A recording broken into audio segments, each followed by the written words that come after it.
Nagbabala naman ang DOJ laban sa payo ng abogado ni Atong Ang na huwag muna siyang sumuko kahit pa may arrest warrant na.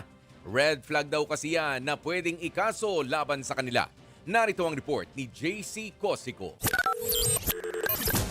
Ethical at nakakasama. Ganyan tinawag ng Department of Justice ang payo umano ng abogado ng most wanted na si Atong Ang na huwag munang sumuko ang negosyante. Kasunod yan ng pagpapaaresto kay Ang sa kasong kidnapping with homicide dahil sa mga nawawalang sabongero. I would say that suggestion is ill-advised and not only unethical but also potentially criminal.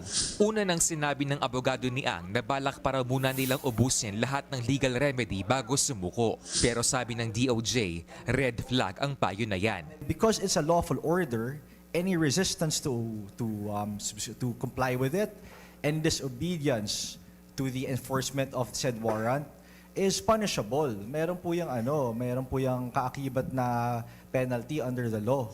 Payo ng DOJ kina Ang at iba pang akusado.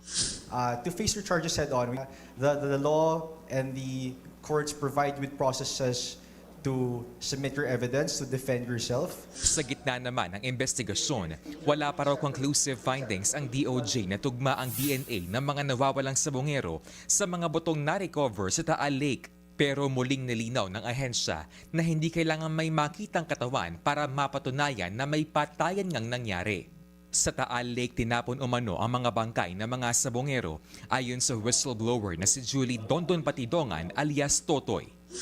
Hindi naman po kailangan na ma-discover ang cadaver or ang katawan bago po tayo magka-finding ng that murder or homicide was indeed committed. Okay? This can be proved through other evidence.